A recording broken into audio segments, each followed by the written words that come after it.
Al-Qaeda. Organization. Al-Qaeda's philosophy calls for the centralization of decision-making, while allowing for the decentralization of execution. However, after the War on Terror, Al-Qaeda's leadership has become isolated. As a result, the leadership has become decentralized, and the organization has become regionalized into several Al-Qaeda groups. Many terrorism experts do not believe that the global jihadist movement is driven at every level by Al-Qaeda's leadership. However, bin Laden held considerable ideological sway over some Muslim extremists before his death. Experts argue that Al-Qaeda has fragmented into a number of disparate regional movements, and that these groups bear little connection with one another. This view mirrors the account given by Osama bin Laden in his October 2001 interview with Taysir al-Auni. This matter isn't about any specific person and is not about the Al-Qaeda organization. We are the children of an Islamic nation, with Prophet Muhammad as its leader, our Lord is one, and all the true believers mu'mineen are brothers. So the situation isn't like the West portrays it, that there is an organization with a specific name, such as Al-Qaeda, and so on. That particular name is very old. It was born without any intention from us. Brother Abu Ubaidah created a military base to train the young men to fight against the vicious, arrogant, brutal, terrorizing Soviet Empire. So this place was called the base Al-Qaeda, as in a training base, so this name grew and became. We aren't separated from this nation. We are the children of a nation, and we are an inseparable part of it, and from those public which spread from the Far East, from the Philippines, to Indonesia, to Malaysia, to India, to Pakistan, reaching Mauritania, and so we discuss the conscience of this nation. Bruce Hoffman, however, sees Al-Qaeda as a cohesive network that is strongly led from the Pakistani tribal areas. Leadership. Osama bin Laden, 1988–May 2011. Osama bin Laden was the senior operations chief of Al-Qaeda prior to his assassination by U.S. forces on May 1, 2011. Atiyah Abd al-Rahman was alleged to be second in command prior to his death on August 22, 2011. Bin Laden was advised by a Shura Council, which consists of senior Al-Qaeda members. The group was estimated to consist of 20–30 people.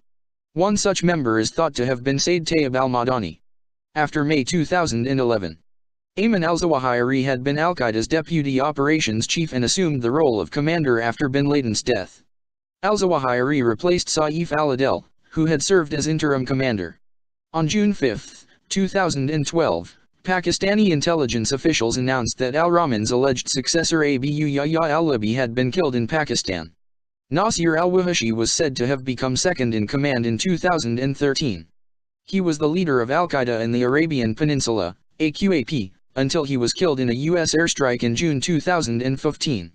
Al-Qaeda's network was built from scratch as a conspiratorial network which drew upon the leadership of a number of regional nodes. The organization divided itself into several committees, which include the Military Committee, which is responsible for training operatives, acquiring weapons, and planning attacks. The Money/Business Committee, which funds the recruitment and training of operatives through the banking system.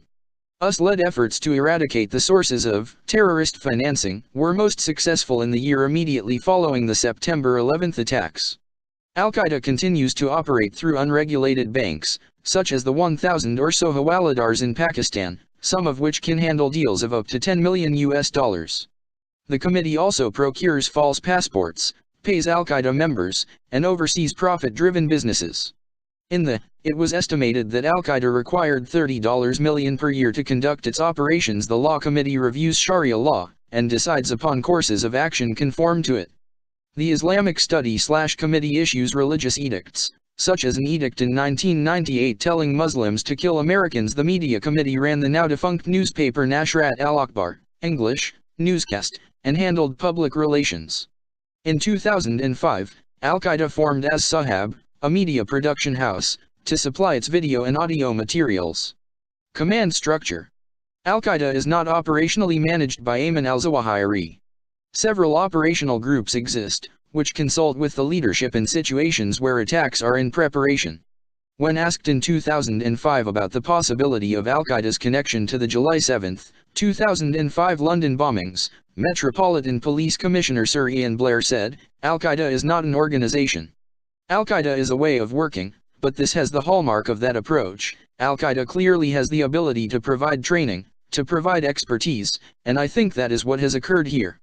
On August 13, 2005, newspaper reported that the July 7 bombers had acted independently of an al-Qaeda mastermind. Nasser al-Bahri, who was Osama bin Laden's bodyguard for 4 years in the run-up to 9/11, wrote in his memoir a highly detailed description of how the group functioned at that time. Al-Bahri described al-Qaeda's formal administrative structure and vast arsenal. However, author Adam Curtis argued that the idea of al-Qaeda as a formal organization is primarily an American invention.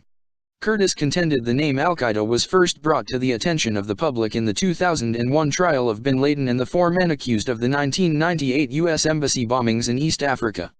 Curtis wrote, "The reality was that bin Laden and Ayman al-Zawahiri had become the focus of a loose association of disillusioned Islamist militants who were attracted by the new strategy.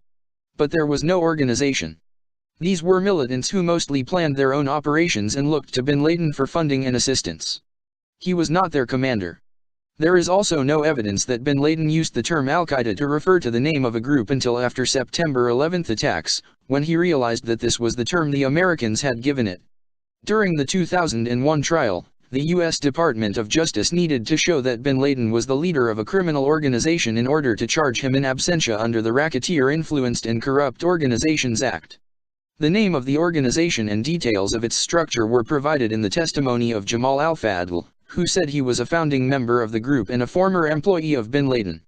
Questions about the reliability of al-Fadl's testimony have been raised by a number of sources because of his history of dishonesty, and because he was delivering it as part of a plea bargain agreement after being convicted of conspiring to attack U.S. military establishments. Sam Schmidt, a defense attorney who defended al-Fadl, said, "There were selective portions of al-Fadl's testimony that I believe was false, to help support the picture that he helped the Americans join together. I think he lied in a number of specific testimony about a unified image of what this organization was. It made al-Qaeda the new mafia or the new communists. It made them identifiable as a group and therefore made it easier to prosecute any person associated with al-Qaeda for any acts or statements made by bin Laden." Field operatives. The number of individuals in the group who have undergone proper military training, and are capable of commanding insurgent forces, is largely unknown. Documents captured in the raid on bin Laden's compound in 2011 show that the core al-Qaeda membership in 2002 was 170. In 2006, it was estimated that al-Qaeda had several thousand commanders embedded in 40 different countries. As of 2009, it was believed that no more than 200-300 members were still active commanders. According to the 2004 BBC documentary, al-Qaeda was so weakly linked together that it was hard to say it existed apart from bin Laden and a small clique of close associates. The lack of any significant numbers of convicted al-Qaeda members, despite a large number of arrests on terrorism charges, was cited by the documentary as a reason to doubt whether a widespread entity that met the description of al-Qaeda existed. Insurgent forces. According to author Robert Cassidy, al-Qaeda maintains 2 separate forces which are deployed alongside insurgents in Iraq and Pakistan. The first, numbering in the tens of thousands, was organized, trained, and equipped as insurgent combat forces in the Soviet-Afghan War. The force was composed primarily of foreign mujahideen from Saudi Arabia and Yemen. Many of these fighters went on to fight in Bosnia and Somalia for global jihad. Another group, which numbered 10,000 in 2006, live in the West and have received rudimentary combat training. Other analysts have described al-Qaeda's rank and file as being predominantly Arab in its first years of operation, but that the organization also includes other peoples as of 2007. It has been estimated that 62% of al-Qaeda members have university education. Financing. In the 1990s, financing for al-Qaeda came partly from the personal wealth of Osama bin Laden.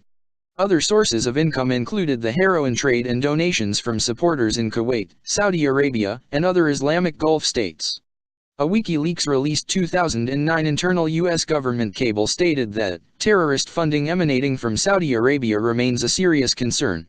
Among the first pieces of evidence regarding Saudi Arabia's support for al-Qaeda was the so-called Golden Chain, a list of early al-Qaeda funders seized during a 2002 raid in Sarajevo by Bosnian police. The handwritten list was validated by al-Qaeda defector Jamal al-Fadl, and included the names of both donors and beneficiaries. Osama bin Laden's name appeared 7 times among the beneficiaries, while 20 Saudi and Gulf-based businessmen and politicians were listed among the donors. Notable donors included Adel Baderjee and Wael Hamza Jaladen. Baderjee was designated as a terror financier by the U.S. Department of the Treasury in 2004, and Jaladen is recognized as one of al-Qaeda's founders. Documents seized during the 2002 Bosnia raid showed that al-Qaeda widely exploited charities to channel financial and material support to its operatives across the globe. Notably, this activity exploited the International Islamic Relief Organization, IIRO, and the Muslim World League, MWL. The IIRO had ties with al-Qaeda associates worldwide, including al-Qaeda's deputy Ayman al-Zawahiri. Zawahiri's brother worked for the IIRO in Albania and had actively recruited on behalf of al-Qaeda.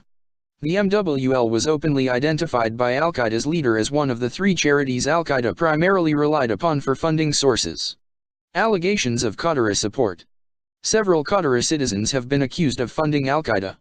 This includes Abd al-Rahman al-Nuaimi, a Qatar citizen and a human rights activist who founded the Swiss-based non-governmental organization, NGO, Al-Karama.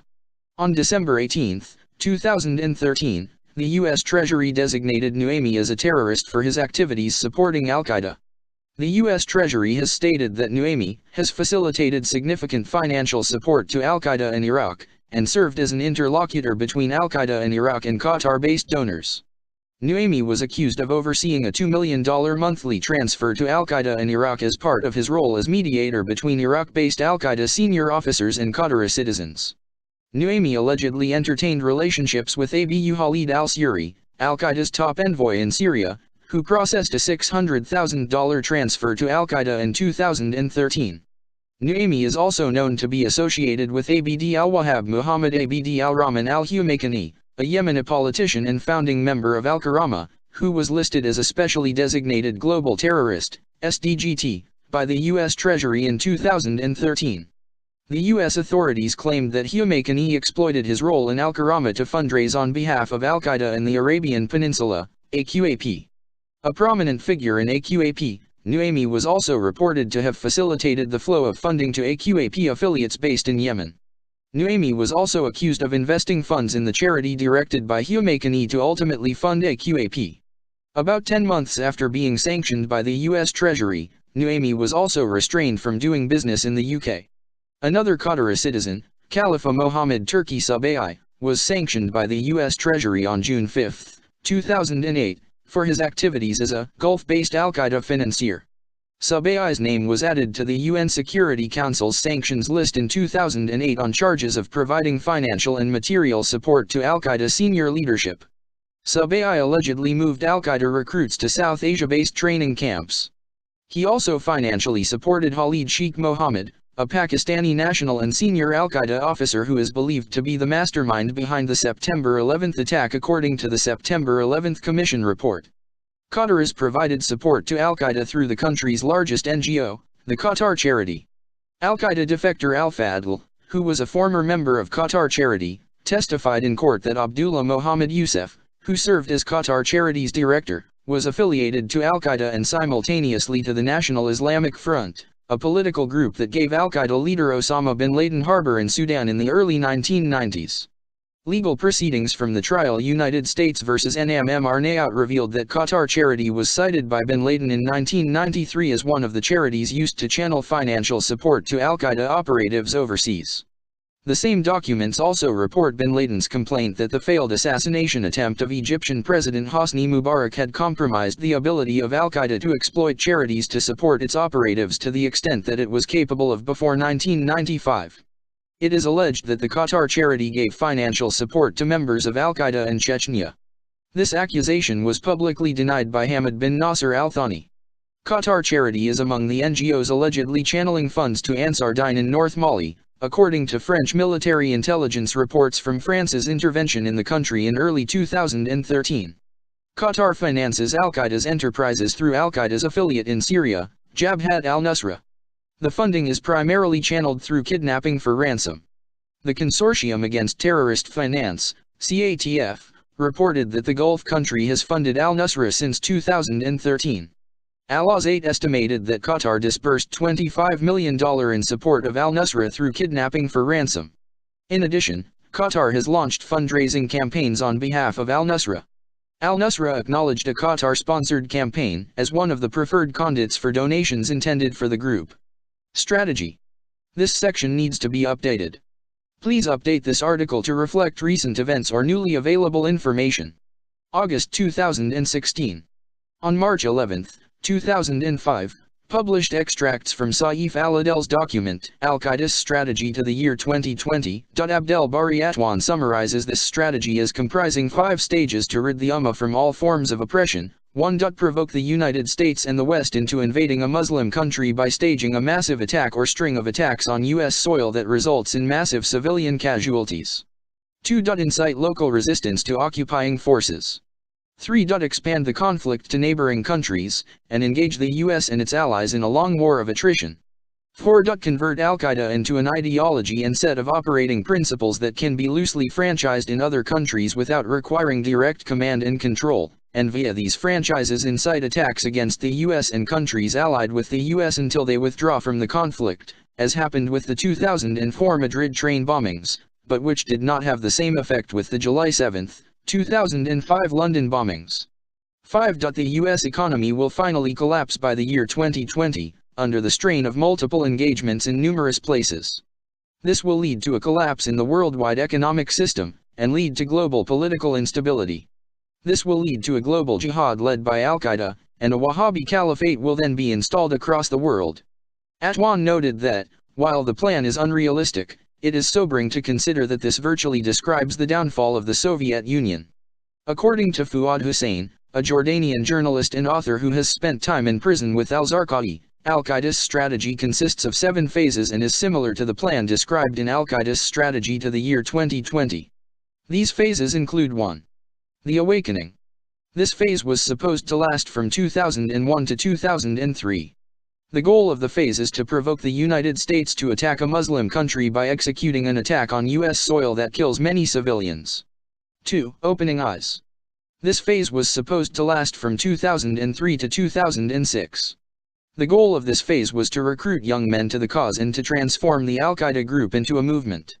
Iraq was supposed to become the center of all operations with financial and military support for bases in other states. 3. Arising and Standing Up was supposed to last from 2007 to 2010. In this phase, Al-Qaeda wanted to execute additional attacks and focus their attention on Syria. Hussein believed that other countries in the Arabian Peninsula were also in danger. 4. Al-Qaeda expected a steady growth among their ranks and territories due to the declining power of the regimes in the Arabian Peninsula. The main focus of attack in this phase was supposed to be on oil suppliers and cyber terrorism, targeting the U.S. economy and military infrastructure. 5. The declaration of an Islamic Caliphate, which was projected between 2013 and 2016. In this phase, Al-Qaeda expected the resistance from Israel to be heavily reduced. 6. The declaration of an Islamic army and a fight between believers and non-believers, also called total confrontation. 7. Definitive victory, projected to be completed by 2020. According to the 7-phase strategy, the war is projected to last less than 2 years. According to Charles Lister of the Middle East Institute and Catherine Zimmerman of the American Enterprise Institute, the new model of Al-Qaeda is to socialize communities and build a broad territorial base of operations with the support of local communities, also gaining income independent of the funding of sheikhs. Name. The English name of the organization is a simplified transliteration of the Arabic noun al-Qaeda, which means the foundation or the base. The initial al is the Arabic definite article the, hence the base. In Arabic, Al-Qaeda has 4 syllables, /al-qaida. However, since 2 of the Arabic consonants in the name are not phones found in the English language, the common naturalized English pronunciations include, and. Al-Qaeda's name can also be transliterated as Al-Qaeda, Al-Qaeda, or Al-Qaeda. Bin Laden explained the origin of the term in a videotaped interview with Al Jazeera journalist Taysir Al-Auni in October 2001. The name Al-Qaeda was established a long time ago by mere chance. The late Abu Ubaidah el-Banashiri established the training camps for our mujahideen against Russia's terrorism. We used to call the training camp Al-Qaeda. The name stayed. It has been argued that two documents seized from the Sarajevo office of the Benevolence International Foundation prove that the name was not simply adopted by the Mujahideen movement and that a group called Al-Qaeda was established in August 1988. Both of these documents contain minutes of meetings held to establish a new military group, and contain the term Al-Qaeda. Former British Foreign Secretary Robin Cook wrote that the word Al-Qaeda should be translated as the database, because it originally referred to the computer file of the thousands of Mujahideen militants who were recruited and trained with CIA help to defeat the Russians. In April 2002, the group assumed the name Qaidat al-Jihad, Qidat al-Jihad, which means, the base of jihad. According to Dia Rashwan, this was, apparently as a result of the merger of the overseas branch of Egypt's al-Jihad, which was led by Ayman al-Zawahiri, with the group's bin Laden brought under his control after his return to Afghanistan in the mid-1990s. Al-Qaeda ideology. See also, Qutbism. The radical Islamist movement developed during the Islamic revival and the rise of the Islamist movement after the Iranian Revolution. Some have argued that the writings of Islamic author and thinker Sayyid Qutb inspired the Al-Qaeda organization. In the 1950s and 1960s, Qutb preached that because of the lack of law, the Muslim world was no longer Muslim, and had reverted to the pre-Islamic ignorance known as. To restore Islam, Qutb argued that a vanguard of righteous Muslims was needed in order to establish true Islamic states, implement Sharia, and rid the Muslim world of any non-Muslim influences. In Qutb's view, the enemies of Islam included world Jewry, which plotted conspiracies and opposed Islam. In the words of Mohammed Jamal Khalifa, a close college friend of bin Laden, Islam is different from any other religion, it's a way of life. We Khalifa and bin Laden were trying to understand what Islam has to say about how we eat, who we marry, how we talk. We read Sayyid Qutb. He was the one who most affected our generation. Qutb also influenced bin Laden's mentor, Ayman al-Zawahiri. Zawahiri's uncle and maternal family patriarch, Mahfouz Azzam, was Qutb's student, protege, personal lawyer, and an executor of his estate. Azzam was one of the last people to see Qutb alive before his execution. Zawahiri paid homage to Qutb in his work Nights Under the Prophet's Banner. Qutb argued that many Muslims were not true Muslims. Some Muslims, Qutb argued, were apostates. These alleged apostates included leaders of Muslim countries, since they failed to enforce Sharia law. The Afghan jihad against the pro-Soviet government further developed the movement which inspired Al-Qaeda. Religious compatibility. While the leadership's own theological platform is essentially Salaf, the organization's umbrella is sufficiently wide to encompass various schools of thought and political leanings. Al-Qaeda counts among its members and supporters people associated with Wahhabism, Shafi'ism, Malikism, and Hanafism. There are even some Al-Qaeda members whose beliefs and practices are directly at odds with Salafism, such as Yunus Khalis, one of the leaders of the Afghan Mujahideen. He was a mystic who visited the tombs of saints and sought their blessings, practices inimical to bin Laden's Wahhabi Salaf school of thought. The only exception to this pan-Islamic policy is Shi'ism. Al-Qaeda seems implacably opposed to it, as it holds Shi'ism to be heresy. In Iraq it has openly declared war on the Badr Brigades, who have fully cooperated with the US, and now considers even Shi'i civilians to be legitimate targets for acts of violence. History. In 2009 described 5 distinct phases in the development of Al-Qaeda: its beginnings in the late 1980s, a wilderness period in 1990-1996, its heyday in 1996-2001, a network period from 2001 to 2005, and a period of fragmentation from 2005 to 2009. Jihad in Afghanistan. The origins of Al-Qaeda can be traced to the Soviet War in Afghanistan, December 1979 – February 1989. The United States viewed the conflict in Afghanistan in terms of the Cold War, with Marxists on one side and the native Afghan Mujahideen on the other. This view led to a CIA program called Operation Cyclone, which channeled funds through Pakistan's Inter-Services Intelligence Agency to the Afghan Mujahideen. The U.S. government provided substantial financial support to the Afghan Islamic militants. Aid to Gulbuddin Hekmatyar, an Afghan Mujahideen leader and founder of the Hezb-e-Islami, amounted to more than $600 million. In addition to American aid, Hekmatyar was the recipient of Saudi aid. In the early 1990s, after the U.S. had withdrawn support, Hekmatyar worked closely with bin Laden. At the same time, a growing number of Arab Mujahideen joined the jihad against the Afghan Marxist regime, which was facilitated by international Muslim organizations, particularly the Maktab al-Qadamat, MAK. In 1984, MAK was established in Peshawar, Pakistan, by bin Laden and Abdullah Yusuf Azzam, a Palestinian Islamic scholar and member of the Muslim Brotherhood. MAK organized guest houses in Peshawar, near the Afghan border, and gathered supplies for the construction of paramilitary training camps to prepare foreign recruits for the Afghan war front. MAK was funded by the Saudi government as well as by individual Muslims including Saudi businessmen. Bin Laden also became a major financier of the Mujahideen, spending his own money and using his connections to influence public opinion about the war. From 1986, MAK began to set up a network of recruiting offices in the U.S., the hub of which was the Al-Kifa Refugee Center at the Farouk Mosque on Brooklyn's Atlantic Avenue. Among notable figures at the Brooklyn Center were Double Agent Ali Mohammed, whom FBI Special Agent Jack Clunan called bin Laden's first trainer, and Blind Sheikh Omar Abdelrahman, a leading recruiter of Mujahideen for Afghanistan. Azzam and bin Laden began to establish camps in Afghanistan in 1987.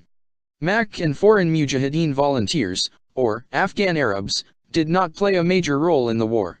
While over 250,000 Afghan Mujahideen fought the Soviets and the communist Afghan government, it is estimated that were never more than 2,000 foreign Mujahideen on the field at any one time. Nonetheless, foreign Mujahideen volunteers came from 43 countries, and the total number that participated in the Afghan movement between 1982 and 1992 is reported to have been 35,000. Bin Laden played a central role in organizing training camps for the foreign Muslim volunteers. The Soviet Union withdrew from Afghanistan in 1989. Mohammad Najibullah's communist Afghan government lasted for 3 more years, before it was overrun by elements of the Mujahideen. Expanding operations. Toward the end of the Soviet military mission in Afghanistan, some foreign Mujahideen wanted to expand their operations to include Islamist struggles in other parts of the world, such as Palestine and Kashmir. A number of overlapping and interrelated organizations were formed, to further those aspirations. One of these was the organization that would eventually be called Al-Qaeda. Research suggests that Al-Qaeda was formed on August 11, 1988, when a meeting between leaders of Egyptian Islamic Jihad, Abdullah Azzam, and bin Laden took place. An agreement was reached to link bin Laden's money with the expertise of the Islamic Jihad organization and take up the jihadist cause elsewhere after the Soviets withdrew from Afghanistan. Notes indicate Al-Qaeda was a formal group by August 20, 1988. A list of requirements for membership itemized the following: listening ability, good manners, obedience, and making a pledge to follow one's superiors. In his memoir, bin Laden's former bodyguard, Nasser al-Bari, gives the only publicly available description of the ritual of giving bayat when he swore his allegiance to the Al-Qaeda chief. According to Wright, the group's real name wasn't used in public pronouncements because its existence was still a closely held secret. After Azzam was assassinated in 1989 and MAK broke up, significant numbers of MAK followers joined bin Laden's new organization. In November 1989, Ali Mohammed, a former Special Forces sergeant stationed at Fort Bragg, North Carolina, left military service and moved to California. He traveled to Afghanistan and Pakistan and became deeply involved with bin Laden's plans. In 1991, Ali Mohammed is said to have helped orchestrate bin Laden's relocation to Sudan. Gulf War and the start of U.S. enmity. Main article, Gulf War. Following the Soviet Union's withdrawal from Afghanistan in February 1989, bin Laden returned to Saudi Arabia. The Iraqi invasion of Kuwait in August 1990 had put the kingdom and its ruling house of Saud at risk. The world's most valuable oil fields were within striking distance of Iraqi forces in Kuwait, and Saddam's call to pan-Arab/Islamism could potentially rally internal dissent. In the face of a seemingly massive Iraqi military presence, Saudi Arabia's own forces were outnumbered. Bin Laden offered the services of his Mujahideen to King Fahd to protect Saudi Arabia from the Iraqi army. The Saudi monarch refused bin Laden's offer, opting instead to allow U.S. and allied forces to deploy troops into Saudi territory. The deployment angered bin Laden, as he believed the presence of foreign troops in the land of the 2 mosques, Mecca and Medina, profaned sacred soil.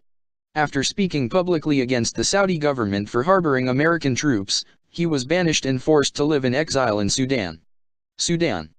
From around 1992 to 1996, Al-Qaeda and bin Laden based themselves in Sudan at the invitation of Islamist theoretician Hassan al-Turabi. The move followed an Islamist coup d'état in Sudan, led by Colonel Omar al-Bashir, who professed a commitment to reordering Muslim political values. During this time, bin Laden assisted the Sudanese government, bought or set up various business enterprises, and established training camps. A key turning point for bin Laden occurred in 1993 when Saudi Arabia gave support for the Oslo Accords, which set a path for peace between Israel and Palestinians.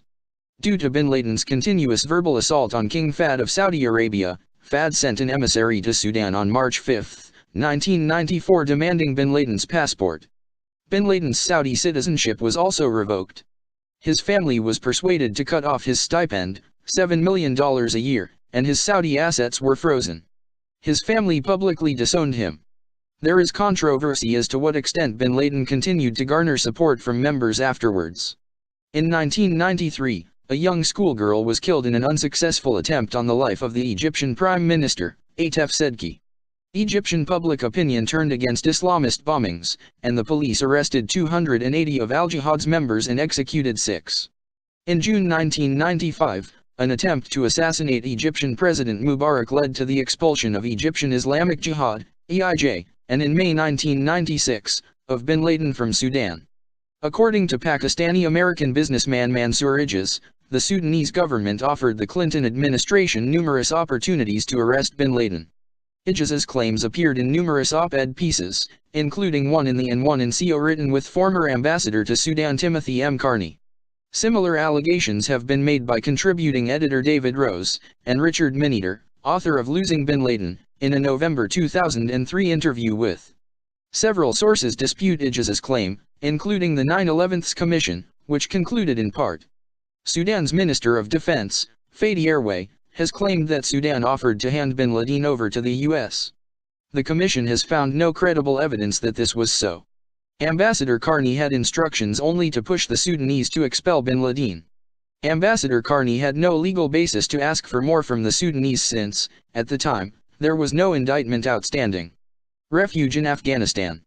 After the fall of the Afghan communist regime in 1992, Afghanistan was effectively ungoverned for 4 years and plagued by constant infighting between various mujahideen groups.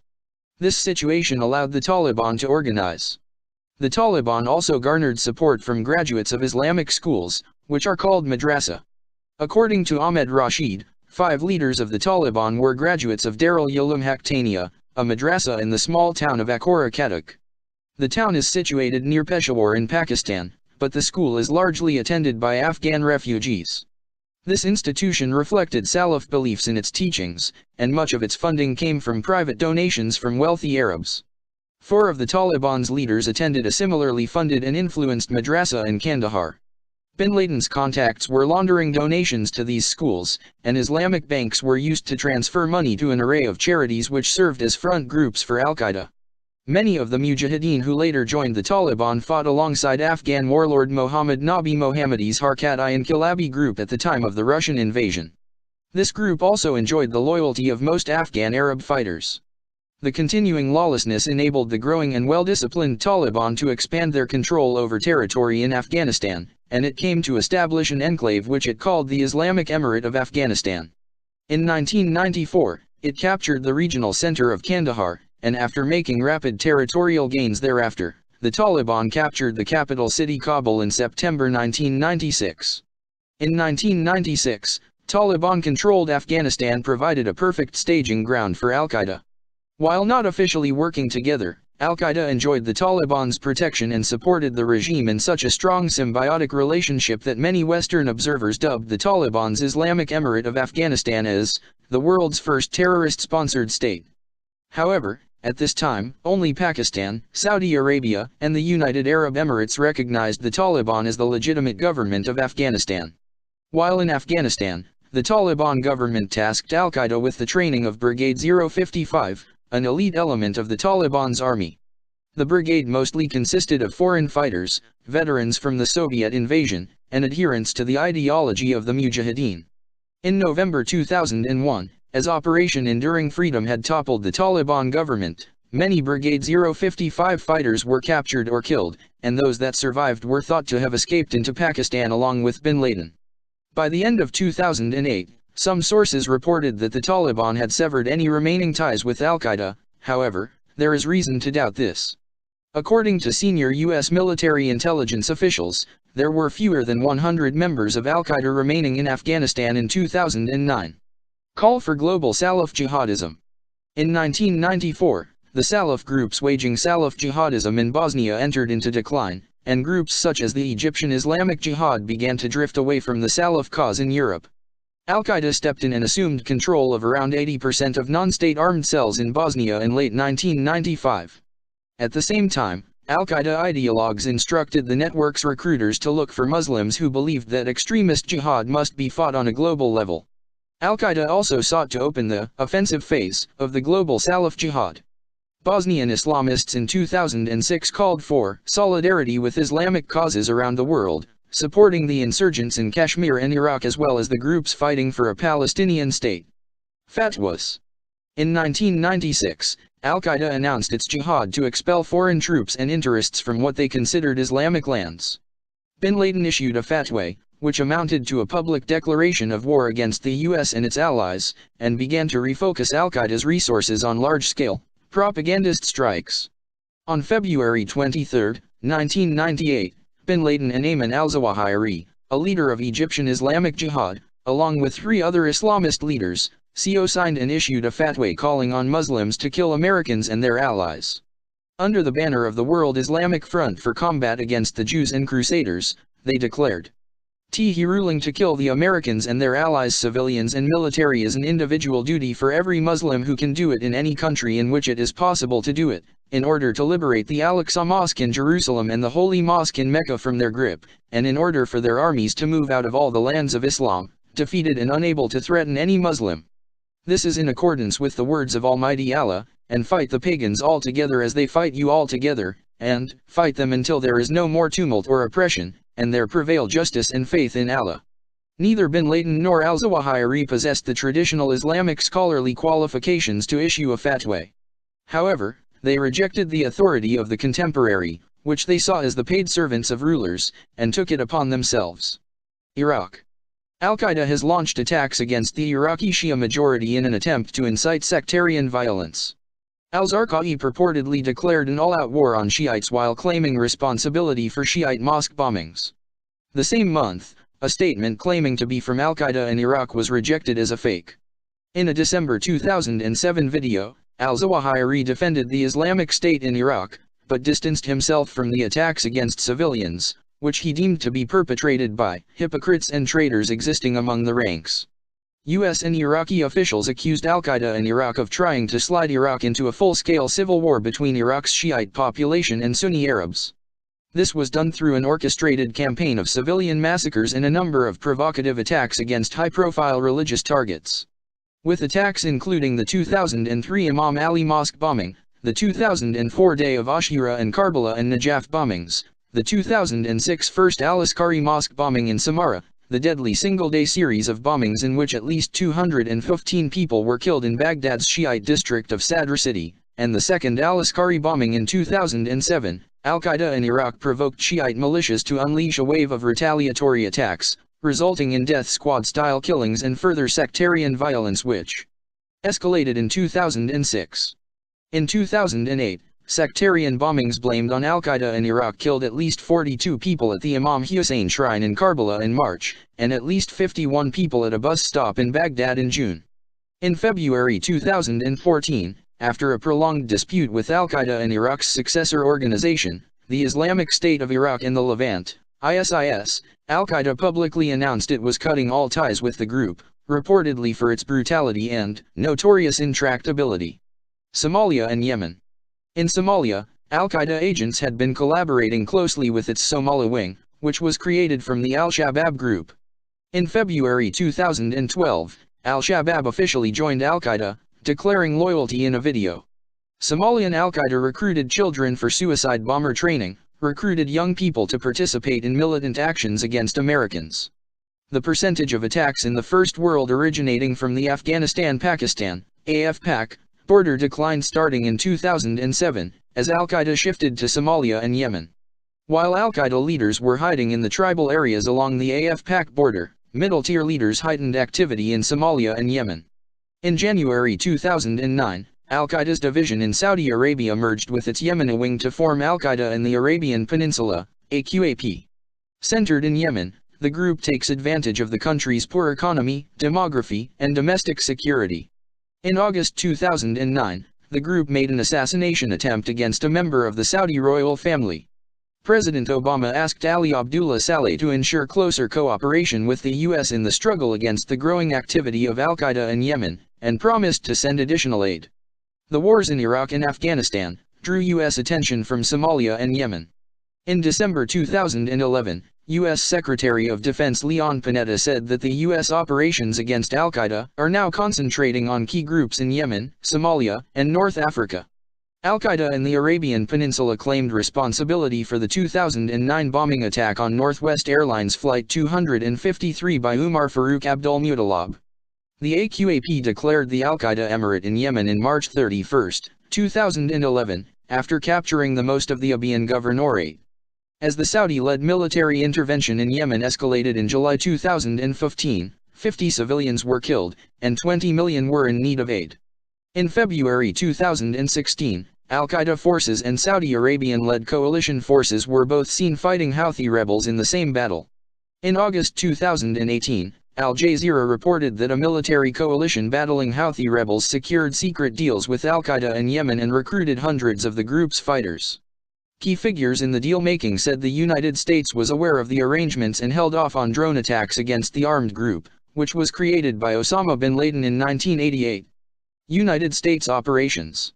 In December 1998, the director of the CIA Counterterrorism Center reported to President Bill Clinton that Al-Qaeda was preparing to launch attacks in the United States, and that the group was training personnel to hijack aircraft. On September 11, 2001, Al-Qaeda attacked the United States, hijacking 4 airliners within the country and deliberately crashing 2 into the Twin Towers of the World Trade Center in New York City. The third plane crashed into the western side of the Pentagon in Arlington County, Virginia. The fourth plane was crashed into a field in Shanksville, Pennsylvania. In total, the attackers killed 2,977 victims and injured more than 6,000 others. U.S. officials noted that Anwar al-Awlaki had considerable reach within the U.S. A former FBI agent identified Awlaki as a known senior recruiter for Al-Qaeda and a spiritual motivator. Awlaki's sermons in the U.S. were attended by 3 of the 9/11's hijackers, and accused Fort Hood shooter Nidal Malik Hassan. U.S. intelligence intercepted emails from Hassan to Awlaki between December 2008 and early 2009. On his website, Awlaki has praised Hassan's actions in the Fort Hood shooting.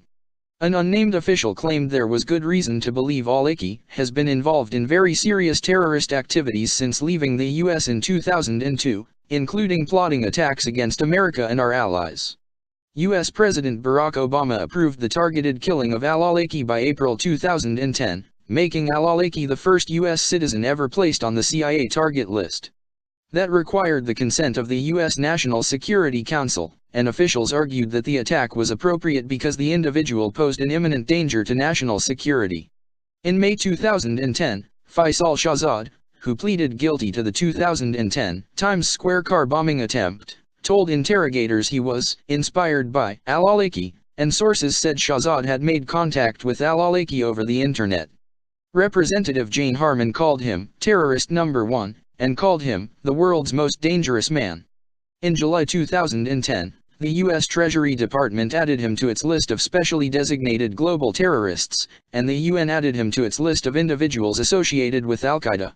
In August 2010, al-Awlaki's father initiated a lawsuit against the U.S. government with the American Civil Liberties Union, challenging its order to kill al-Awlaki. In October 2010, U.S. and UK officials linked al-Awlaki to the 2010 cargo plane bomb plot. In September 2011, al-Awlaki was killed in a targeted killing drone attack in Yemen. On March 16, 2012, it was reported that Osama bin Laden plotted to kill U.S. President Barack Obama. Death of Osama bin Laden. On May 1, 2011, U.S. President Barack Obama announced that Osama bin Laden had been killed by a small team of Americans, acting under direct orders, in a covert operation in Abbottabad, Pakistan. The action took place 50 kilometers, 31 miles, north of Islamabad. According to U.S. officials, a team of 25 U.S. Navy SEALs under the command of the Joint Special Operations Command stormed bin Laden's compound with 2 helicopters. Bin Laden and those with him were killed during a firefight in which U.S. forces experienced no casualties. According to one U.S. official, the attack was carried out without the knowledge or consent of the Pakistani authorities. In Pakistan, some people were reported to be shocked at the unauthorized incursion by U.S. armed forces. The site is a few miles from the Pakistan Military Academy in Kakal. In his broadcast announcement, President Obama said that U.S. forces took care to avoid civilian casualties. Details soon emerged that 3 men and a woman were killed along with bin Laden, the woman being killed when she was used as a shield by a male combatant. DNA from bin Laden's body, compared with DNA samples on record from his dead sister, confirmed bin Laden's identity. The body was recovered by the U.S. military and was in its custody until, according to one U.S. official, his body was buried at sea according to Islamic traditions. One U.S. official stated that, finding a country willing to accept the remains of the world's most wanted terrorist would have been difficult. U.S. State Department issued a worldwide caution for Americans following bin Laden's death, and U.S. diplomatic facilities everywhere were placed on high alert, a senior U.S. official said. Crowds gathered outside the White House and in New York City's Times Square to celebrate bin Laden's death. Syria. In 2003, President Bashar al-Assad revealed in an interview with a Kuwaiti newspaper that he doubted that Al-Qaeda even existed. He was quoted as saying, "Is there really an entity called Al-Qaeda? Was it in Afghanistan? Does it exist now?" He went on further to remark about bin Laden, commenting he cannot talk on the phone or use the internet, but he can direct communications to the 4 corners of the world. This is illogical. Following the mass protests that took place in 2011, which demanded the resignation of al-Assad, Al-Qaeda-affiliated groups and Sunni sympathizers soon began to constitute an effective fighting force against al-Assad. Before the Syrian civil war, Al-Qaeda's presence in Syria was negligible, but its growth thereafter was rapid. Groups such as the Al-Nusra Front and the Islamic State of Iraq and the Levant have recruited many foreign mujahideen to train and fight in what has gradually become a highly sectarian war. Ideologically, the Syrian civil war has served the interests of Al-Qaeda as it pits a mainly Sunni opposition against a Shia government. Al-Qaeda and other fundamentalist Sunni militant groups have invested heavily in the civil conflict, actively backing and supporting the Syrian opposition. On February 2, 2014, Al-Qaeda distanced itself from ISIS and its actions in Syria. However, during 2014-15, ISIS and the Al-Qaeda-linked Al-Nusra Front were still able to occasionally cooperate in their fight against the Syrian government. Al-Nusra, backed by Saudi Arabia and Turkey as part of the Army of Conquest during 2015-2017, launched many attacks and bombings, mostly against targets affiliated with or supportive of the Syrian government. From October 2015, Russian airstrikes targeted positions held by Al-Nusra Front, as well as other Islamist and non-Islamist rebels, while the U.S. also targeted al-Nusra with airstrikes. In early 2016, a leading ISIL ideologue described al-Qaeda as the Jews of Jihad. India. In September 2014, al-Zawahiri announced al-Qaeda was establishing a front in India to wage jihad against its enemies, to liberate its land, to restore its sovereignty, and to revive its caliphate. Al-Zawahiri nominated India as a beachhead for regional jihad taking in neighboring countries such as Myanmar and Bangladesh. The motivation for the video was questioned, as it appeared the militant group was struggling to remain relevant in light of the emerging prominence of ISIS. The new wing was to be known as Qadat al-Jihad fi Shivi al-Karat al-Hindaya, or Al-Qaeda in the Indian subcontinent, AQIS. Leaders of several Indian Muslim organizations rejected al-Zawahiri's pronouncement, saying they could see no good coming from it, and viewed it as a threat to Muslim youth in the country. In 2014 reported that Bruce Reed, a former CIA analyst and National Security Council official for South Asia, accused the Pakistan Military Intelligence Inter-Services Intelligence, ISI, of organizing and assisting Al-Qaeda to organize in India, that Pakistan ought to be warned that it will be placed on the list of state sponsors of terrorism, and wrote that Zawahiri made the tape in his hideout in Pakistan, no doubt, and many Indians suspect the ISI is helping to protect him. Attacks. Al-Qaeda has carried out a total of 6 major attacks, 4 of them in its jihad against America. In each case the leadership planned the attack years in advance, arranging for the shipment of weapons and explosives and using its businesses to provide operatives with safe houses and false identities. Al-Qaeda usually does not disburse funds for attacks, and very rarely makes wire transfers. 1992.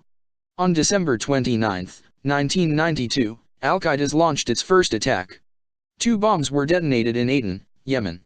The first target was the Movenpick Hotel and the second was the parking lot of the Gold Moher Hotel. The bombings were an attempt to eliminate American soldiers on their way to Somalia to take part in the international famine relief effort, Operation Restore Hope.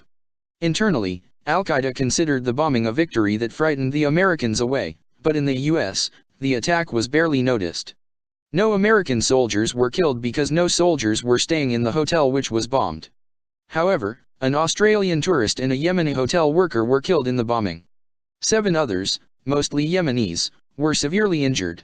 2 fatwas are said to have been appointed by Al-Qaeda's members, Mamdouh Mahmoud Salim, to justify the killings according to Islamic law. Salim referred to a famous fatwa appointed by Ibn Taymiyyah, a 13th-century scholar much admired by Wahhabis, which sanctioned resistance by any means during the Mongol invasions. Late 1990s. In 1996, bin Laden personally engineered a plot to assassinate United States President Bill Clinton while the president was in Manila for the Asia-Pacific Economic Cooperation. However, intelligence agents intercepted a message before the motorcade was to leave, and alerted the U.S. Secret Service. Agents later discovered a bomb planted under a bridge. On August 7, 1998, Al-Qaeda bombed the U.S. embassies in East Africa, killing 224 people, including 12 Americans. In retaliation, a barrage of cruise missiles launched by the U.S. military devastated an Al-Qaeda base in Khost, Afghanistan. The network's capacity was unharmed. In late 1999 and 2000, Al-Qaeda planned attacks to coincide with the millennium, masterminded by Abu Zubaydah and involving Abu Qatada, which would include the bombing of Christian holy sites in Jordan, the bombing of Los Angeles International Airport by Ahmed Resam, and the bombing of the USS The Sullivans, DDG-68. On October 12, 2000, Al-Qaeda militants in Yemen bombed the missile destroyer in a suicide attack, killing 17 U.S. servicemen and damaging the vessel while it lay offshore. Inspired by the success of such a brazen attack, Al-Qaeda's command corps began to prepare for an attack on the U.S. itself. September 11 attacks. Aftermath of the September 11 attacks. The September 11 attacks on America by Al-Qaeda killed 2,977 people, 2,507 civilians, 343 firefighters, 72 law enforcement officers, and 55 military personnel. 2 commercial airliners were deliberately flown into the Twin Towers of the World Trade Center, a third into the Pentagon, and a fourth, originally intended to target either the United States Capitol or the White House, crashed in a field in Stony Creek Township near Shanksville, Pennsylvania. It was also the deadliest foreign attack on American soil since the Japanese attack on Pearl Harbor on December 7, 1941. The attacks were conducted by Al-Qaeda, acting in accord with the 1998 fatwa issued against the U.S. and its allies by persons under the command of bin Laden, al-Zawahiri, and others. Evidence points to suicide squads led by Al-Qaeda military commander Mohammed Atta as the culprits of the attacks, with bin Laden, Ayman al-Zawahiri, Khalid Sheikh Mohammed, and Hamdallah as the key planners and part of the political and military command. Messages issued by bin Laden after September 11, 2001, praised the attacks, and explained their motivation while denying any involvement. Bin Laden legitimized the attacks by identifying grievances felt by both mainstream and Islamist Muslims, such as the general perception that the U.S. was actively oppressing Muslims. Bin Laden asserted that America was massacring Muslims in Palestine, Chechnya, Kashmir, and Iraq, and that Muslims should retain the right to attack in reprisal.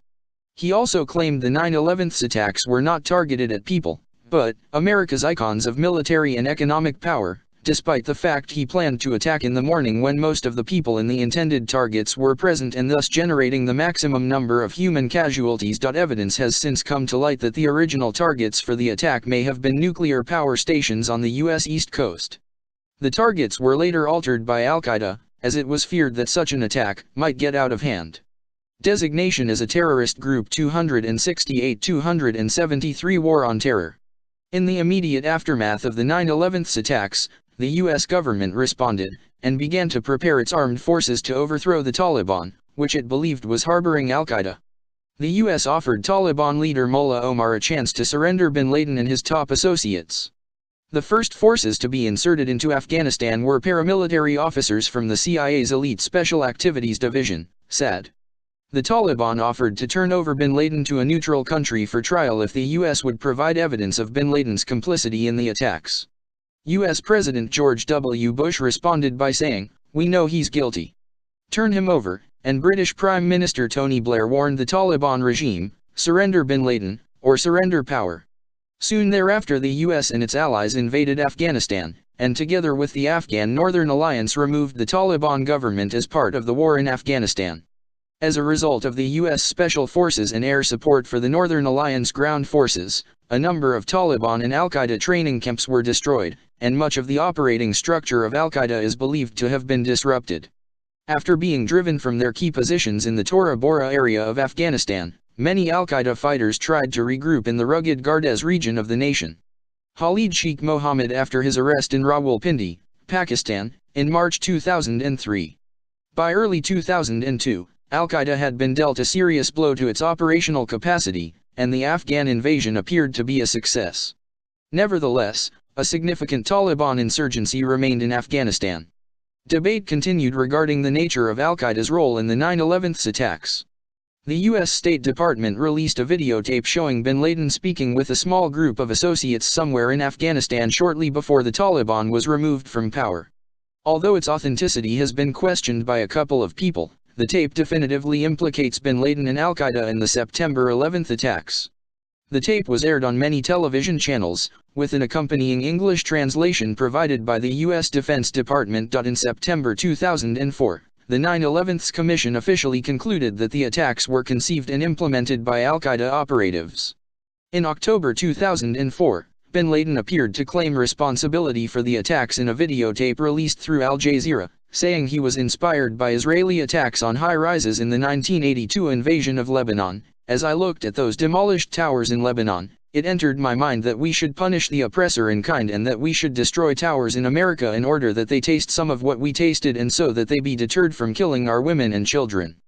By the end of 2004, the U.S. government proclaimed that two-thirds of the most senior Al-Qaeda figures from 2001 had been captured and interrogated by the CIA. Abu Zubaydah, Ramzi bin al-Shavite and Abd al-Rahim al-Nashiri in 2002, Khalid Sheikh Mohammed in 2003, and Saif al-Islam al-Masri in 2004. Mohammed Atef and several others were killed. The West was criticized for not being able to handle Al-Qaeda despite a decade of the war. Activities. Africa. Al-Qaeda involvement in Africa has included a number of bombing attacks in North Africa, while supporting parties in civil wars in Eritrea and Somalia. From 1991 to 1996, bin Laden and other Al-Qaeda leaders were based in Sudan. Islamist rebels in the Sahara calling themselves Al-Qaeda and the Islamic Maghreb have stepped up their violence in recent years. French officials say the rebels have no real links to the Al-Qaeda leadership, but this has been disputed. It seems likely that bin Laden approved the group's name in late 2006, and the rebels took on the Al-Qaeda franchise label, almost a year before the violence began to escalate. In Mali, the Ansar Dine faction was also reported as an ally of Al-Qaeda in 2013. The Ansar al-Dine faction aligned themselves with the AQIM. Following the Libyan civil war, the removal of Gaddafi and the ensuing period of post-civil war violence in Libya, various Islamist militant groups affiliated with Al-Qaeda were able to expand their operations in the region. The 2012 Benghazi attack, which resulted in the death of U.S. Ambassador J. Christopher Stevens and 3 other Americans, is suspected of having been carried out by various jihadist networks, such as Al-Qaeda and the Islamic Maghreb, Ansar al-Sharia and several other Al-Qaeda-affiliated groups. The capture of Nadi Abdul Hamid al-Ruqayyi, a senior Al-Qaeda operative wanted by the United States for his involvement in the 1998 United States Embassy bombings, on October 5, 2013, by U.S. Navy SEALs, FBI and CIA agents illustrates the importance the US and other Western allies have placed on North Africa. Europe. Prior to the September 11 attacks, Al-Qaeda was present in Bosnia and Herzegovina, and its members were mostly veterans of the Al-Mu'tahid detachment of the Bosnian Muslim Army of the Republic of Bosnia and Herzegovina. 3 Al-Qaeda operatives carried out the Mostar car bombing in 1997. The operatives were closely linked to and financed by the Saudi High Commission for Relief of Bosnia and Herzegovina, founded by then Prince King Salman of Saudi Arabia. Before the 9/11 attacks and the U.S. invasion of Afghanistan, Westerners who had been recruits at Al-Qaeda training camps were sought after by Al-Qaeda's military wing. Language skills and knowledge of Western culture were generally found among recruits from Europe. Such was the case with Mohammed Atta, an Egyptian national studying in Germany at the time of his training, and other members of the Hamburg cell. Osama bin Laden and Mohammed Atef would later designate Atta as the ringleader of the 9/11 hijackers. Following the attacks, Western intelligence agencies determined that Al-Qaeda cells operating in Europe had aided the hijackers with financing and communications with the central leadership based in Afghanistan.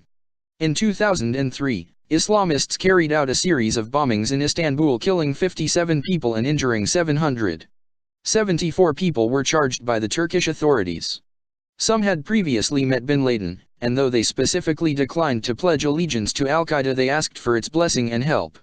In 2009, 3 Londoners, Tanvir Hussain, Asad Sarwar and Ahmed Abdullah Ali, were convicted of conspiring to detonate bombs disguised as soft drinks on 7 airplanes bound for Canada and the US. The MI5 investigation regarding the plot involved more than a year of surveillance work conducted by over 200 officers. British and US officials said the plot, unlike many similar homegrown European Islamic militant plots, was directly linked to Al-Qaeda and guided by senior Al-Qaeda members in Pakistan. In 2012, Russian intelligence indicated that Al-Qaeda had given a call for forest jihad and has been starting massive forest fires as part of a strategy of thousand cuts. Arab world. Following Yemeni unification in 1990, Wahhabi networks began moving missionaries into the country. Although it is unlikely that bin Laden or Saudi Al-Qaeda were directly involved, the personal connections they made would be established over the next decade and used in the USS Cole bombing. Concerns grew over Al-Qaeda's group in Yemen. In Iraq, Al-Qaeda forces loosely associated with the leadership were embedded in the Jama'at al-Tawhid wal-Jihad group commanded by Abu Musab al-Zarqawi. Specializing in suicide operations, they have been a key driver of the Sunni insurgency. Although they played a small part in the overall insurgency, between 30% and 42% of all suicide bombings which took place in the early years were claimed by Zarqawi's group. Reports have indicated that oversights such as the failure to control access to the Qakem munitions factory in Yusufiyah have allowed large quantities of munitions to fall into the hands of Al-Qaeda. In November 2010, the militant group Islamic State of Iraq, which is linked to Al-Qaeda in Iraq, threatened to exterminate all Iraqi Christians. Al-Qaeda did not begin training Palestinians until the late 1990s. Large groups such as Hamas and Palestinian Islamic Jihad have rejected an alliance with Al-Qaeda, fearing that Al-Qaeda will co-opt their cells. This may have changed recently. The Israeli security and intelligence services believe that Al-Qaeda has managed to infiltrate operatives from the occupied territories into Israel, and is waiting for an opportunity to attack. As of 2015, Saudi Arabia, Qatar and Turkey are openly supporting the Army of Conquest, an umbrella rebel group fighting in the Syrian civil war against the Syrian government that reportedly includes an Al-Qaeda-linked al-Nusra Front and another Salaf coalition known as Ahrar al-Sham. Kashmir. Bin Laden and Ayman al-Zawahiri consider India to be a part of an alleged Crusader Zionist Hindu conspiracy against the Islamic world.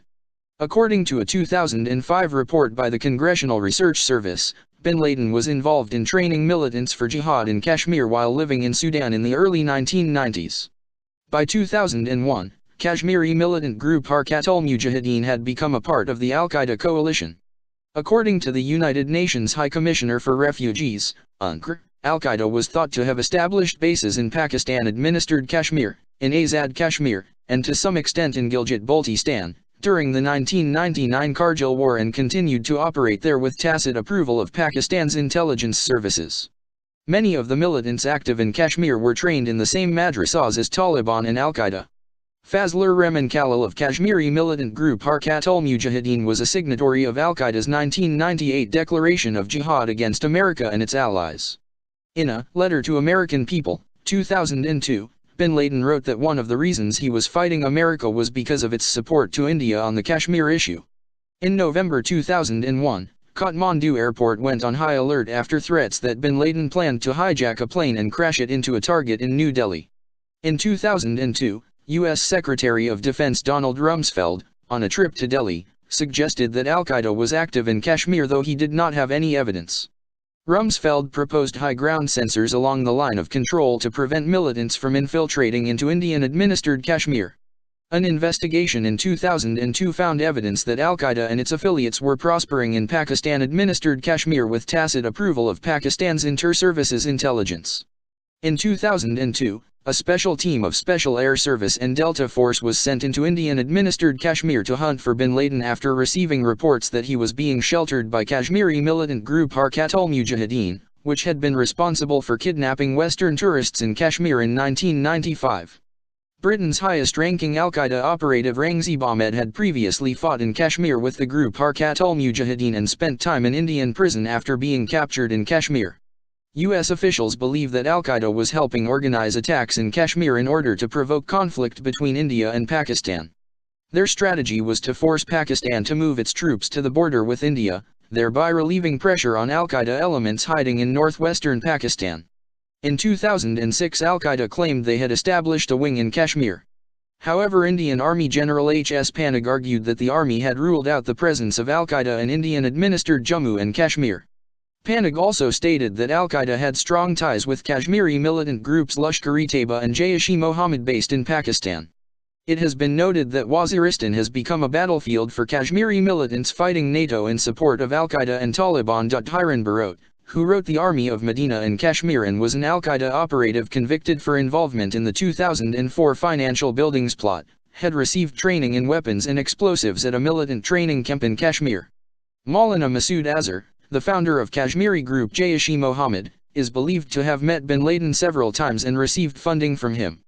In 2002, Jaish-e-Mohammed organized the kidnapping and murder of Daniel Pearl in an operation run in conjunction with Al-Qaeda and funded by bin Laden. According to American counterterrorism expert Bruce Riedel, Al-Qaeda and Taliban were closely involved in the 1999 hijacking of Indian Airlines Flight 814 to Kandahar, which led to the release of Maulana Masood Azhar and Ahmed Omar Saeed Sheikh from an Indian prison.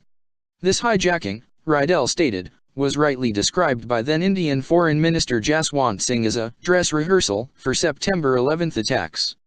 Bin Laden personally welcomed Azhar and threw a lavish party in his honor after his release. Ahmed Omar Saeed Sheikh, who had been in prison for his role in the 1994 kidnappings of Western tourists in India, went on to murder Daniel Pearl and was sentenced to death in Pakistan. Al-Qaeda operative Rashid Rauf, who was one of the accused in 2006 transatlantic aircraft plot, was related to Maulana Masood Azhar by marriage. Lashkar-e-Taiba, a Kashmiri militant group which is thought to be behind 2008 Mumbai attacks, is also known to have strong ties to senior Al-Qaeda leaders living in Pakistan. In late 2002, top Al-Qaeda operative Abu Zubaydah was arrested while being sheltered by Lashkar-e-Taiba in a safe house in Faisalabad. The FBI believes that Al-Qaeda and Lashkar have been intertwined for a long time, while the CIA has said that Al-Qaeda funds Lashkar-e-Taiba. Jean-Louis Bruguiere told Reuters in 2009 that Lashkar-e-Taiba is no longer a Pakistani movement with only a Kashmir political or military agenda. Lashkar-e-Taiba is a member of Al-Qaeda. In a video released in 2008, American-born senior Al-Qaeda operative Adam Yahya Gaddan stated that, "Victory in Kashmir has been delayed for years. It is the liberation of the jihad there from this interference which, Allah willing, will be the first step towards victory over the Hindu occupiers of that Islam land." In September 2009, a U.S. drone strike reportedly killed Ilyas Kashmiri, who was the chief of Harkat-ul-Jihad al-Islami, a Kashmiri militant group associated with Al-Qaeda. Kashmiri was described by Bruce Riedel as a prominent Al-Qaeda member, while others have described him as head of military operations for Al-Qaeda. Kashmiri was also charged by the U.S. in a plot against Jyllands-Posten, the Danish newspaper which was at the center of Jyllands-Posten Muhammad cartoons controversy. U.S. officials also believe that Kashmiri was involved in the Camp Chapman attack against the CIA. In January 2010, Indian authorities notified Britain of an Al-Qaeda plot to hijack an Indian Airlines or Air India plane and crash it into a British city. This information was uncovered from interrogation of Amjad Khwaja, an operative of Harkat al-Jihad al-Islami, who had been arrested in India. In January 2010, U.S. Defense Secretary Robert Gates, while on a visit to Pakistan, stated that Al-Qaeda was seeking to destabilize the region and planning to provoke a nuclear war between India and Pakistan. Internet. Al-Qaeda and its successors have migrated online to escape detection in an atmosphere of increased international vigilance. The group's use of the internet has grown more sophisticated, with online activities that include financing, recruitment, networking, mobilization, publicity, and information dissemination, gathering, and sharing. Abu Ayyub al-Masri's Al-Qaeda movement in Iraq regularly releases short videos glorifying the activity of jihadist suicide bombers. In addition, both before and after the death of Abu Musab al-Zarqawi, the former leader of Al-Qaeda in Iraq, the umbrella organization to which Al-Qaeda in Iraq belongs, the Mujahideen Shura Council, has a regular presence on the web. The range of multimedia content includes guerrilla training clips, stills of victims about to be murdered, testimonials of suicide bombers, and videos that show participation in jihad through stylized portraits of mosques and musical scores. A website associated with Al-Qaeda posted a video of captured American entrepreneur Nick Berg being decapitated in Iraq. Other decapitation videos and pictures, including those of Paul Johnson, Kim Sun-il, and Daniel Pearl, were first posted on jihadist websites. In December 2004, an audio message claiming to be from bin Laden was posted directly to a website, rather than sending a copy to Al Jazeera as he had done in the past. Al-Qaeda turned to the internet for release of its videos in order to be certain they would be available unedited, rather than risk the possibility of Al Jazeera editing out anything critical of the Saudi royal family. Alnda.com and Jihad.net were perhaps the most significant Al-Qaeda websites. Alnda was initially taken down by American John Messner, but the operators resisted by shifting the site to various servers and strategically shifting content. The US government charged a British information technology specialist, Babar Ahmed, with terrorist offenses related to his operating a network of English-language Al-Qaeda websites, such as Azam.com. He was convicted and sentenced to 12.5 years in prison. Online communications. In 2007, Al-Qaeda released encryption software used for online and cellular communications. A later version was released in 2008. Aviation network. Al-Qaeda is believed to be operating a clandestine aviation network including several Boeing 727 aircraft, turboprops, and executive jets, according to a 2010 Reuters story. Based on a U.S. Department of Homeland Security report, the story said that Al-Qaeda is possibly using aircraft to transport drugs and weapons from South America to various unstable countries in West Africa. A Boeing 727 can carry up to 10 tons of cargo. The drugs eventually are smuggled to Europe for distribution and sale, and the weapons are used in conflicts in Africa and possibly elsewhere. Gunmen with links to Al-Qaeda have been increasingly kidnapping Europeans for ransom. The profits from the drug and weapon sales and kidnappings can, in turn, fund more militant activities. Involvement in military conflicts. This article. Please improve it by verifying the claims made and adding inline citations. Statements consisting only of original research should be removed. August 2013. The following is a list of military conflicts in which Al-Qaeda and its direct affiliates have taken part militarily. Alleged CIA involvement. Experts debate the notion Al-Qaeda attacks were an indirect result from the American CIA's Operation Cyclone program to help the Afghan Mujahideen. Robin Cook, British Foreign Secretary from 1997 to 2001, has written that Al-Qaeda and bin Laden were a product of a monumental miscalculation by Western security agencies, and that Al-Qaeda, literally, the database, was originally the computer file of the thousands of Mujahideen who were recruited and trained with help from the CIA to defeat the Russians. The strategy to support the Afghans against Soviet military intervention was evolved by several intelligence agencies, including the CIA and Inter-Services Intelligence, or ISI. After the Soviet withdrawal, the Western powers walked away from the region, leaving behind 40,000 militants imported from several countries to wage the anti-Soviet jihad. Pakistan was left to face the blowback of extremism, drugs, and guns. A variety of sources, including CNN journalist Peter Bergen, Pakistani ISI Brigadier Mohammad Yusuf, and CIA operatives involved in the Afghan program, such as Vincent Canestraro, deny that the CIA or other American officials had contact with the foreign mujahideen or bin Laden, let alone armed, trained, coached, or indoctrinated them. Bergen and others argue that there was no need to recruit foreigners unfamiliar with the local language, customs, or lay of the land since there were 250,000 local Afghans willing to fight. Bergen further argues that foreign mujahideen had no need for American funds since they received several $1,000,000 per year from internal sources. Lastly, he argues that Americans could not have trained the mujahideen because Pakistani officials would not allow more than a handful of them to operate in Pakistan and none in Afghanistan, and that the Afghan Arabs were almost invariably militant Islamists reflexively hostile to Westerners whether or not the Westerners were helping the Muslim Afghans. According to Bergen, who conducted the first television interview with bin Laden in 1997, the idea that the CIA funded bin Laden or trained bin Laden is a folk myth. There's no evidence of this. Bin Laden had his own money, he was anti-American and he was operating secretly and independently. The real story here is the CIA didn't really have a clue about who this guy was until 1996 when they set up a unit to really start tracking him.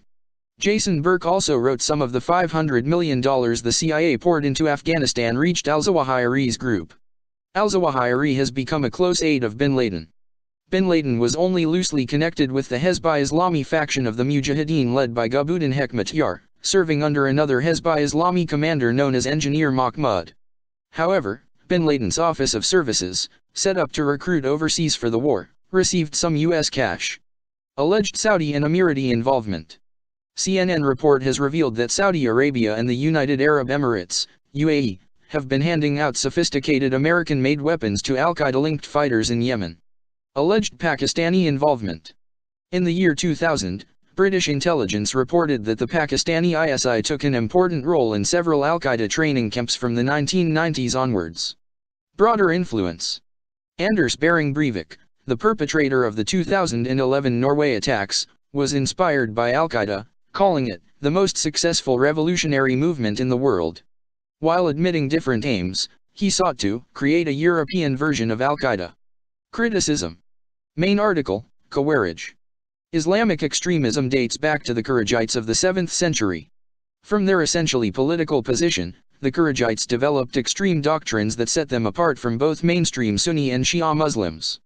The Kharijites were particularly noted for adopting a radical approach to takfir, whereby they declared other Muslims to be unbelievers and therefore deemed them worthy of death. According to a number of sources, a wave of revulsion has been expressed against al-Qaeda and its affiliates by religious scholars, former fighters, and militants who are alarmed by al-Qaeda's takfir and its killing of Muslims in Muslim countries, especially in Iraq. Noman bin Othman, a former Afghan Arab and a militant member of the Libyan Islamic Fighting Group, LIFG, went public with an open letter of criticism to Ayman al-Zawahiri in November 2007, after persuading the imprisoned senior leaders of his former group to enter into peace negotiations with the Libyan regime. While Ayman al-Zawahiri announced the affiliation of the group with al-Qaeda in November 2007, the Libyan government released 90 members of the group from prison several months after they were said to have renounced violence. In 2007, on the anniversary of the September 11 attacks, the Saudi Sheikh Salman al-Auda delivered a personal rebuke to bin Laden. Al-Auda, a religious scholar and one of the fathers of the Sahwah, the fundamentalist awakening movement that swept through Saudi Arabia in the 1980s, is a widely respected critic of jihadism. Al-Auda addressed al-Qaeda's leader on television asking him, "My brother Osama, how much blood has been spilt? How many innocent people, children, elderly, and women have been killed, in the name of al-Qaeda? Will you be happy to meet God Almighty carrying the burden of these hundreds of thousands or millions of victims on your back?" According to Pew polls, support for al-Qaeda had dropped in the Muslim world in the years before 2008. Support of suicide bombings in Indonesia, Lebanon, and Bangladesh dropped by half or more in the last 5 years. In Saudi Arabia, only 10% had a favorable view of al-Qaeda, according to a December 2017 poll by Terror Free Tomorrow, a Washington-based think tank. In 2007, the imprisoned Saeed Imam al-Sharif, an influential Afghan Arab, ideological godfather of al-Qaeda, and former supporter of takfir, withdrew his support from al-Qaeda with a book, English, rationalizing jihad in Egypt and the world. Although once associated with Al-Qaeda, in September 2009 LIFG completed a new code for jihad, a 417-page religious document entitled Corrective Studies. Given its credibility and the fact that several other prominent jihadists in the Middle East have turned against Al-Qaeda, the LIFG's reversal may be an important step toward staunching Al-Qaeda's recruitment. Other criticisms. Bilal Abdul Karim, an American journalist based in Syria, created a documentary about Al-Shabaab, Al-Qaeda's affiliate in Somalia. The documentary included interviews with former members of the group who stated their reasons for leaving Al-Shabaab. The members made accusations of segregation, lack of religious awareness and internal corruption and favoritism. In response to Karim, the Global Islamic Media Front condemned Karim, called him a liar, and denied the accusations from the former fighters. In mid-2014, after the Islamic State of Iraq and the Levant declared that they had restored the caliphate, an audio statement was released by the then spokesman of the group ABU Muhammad al-Adnani claiming that the legality of all emirates, groups, states, and organizations becomes null by the expansion of the caliphate's authority. The speech included a religious refutation of Al-Qaeda for being too lenient regarding Shiites and their refusal to recognize the authority Abu Bakr al-Baghdadi, al-Adnani specifically noting, "It is not suitable for a state to give allegiance to an organization."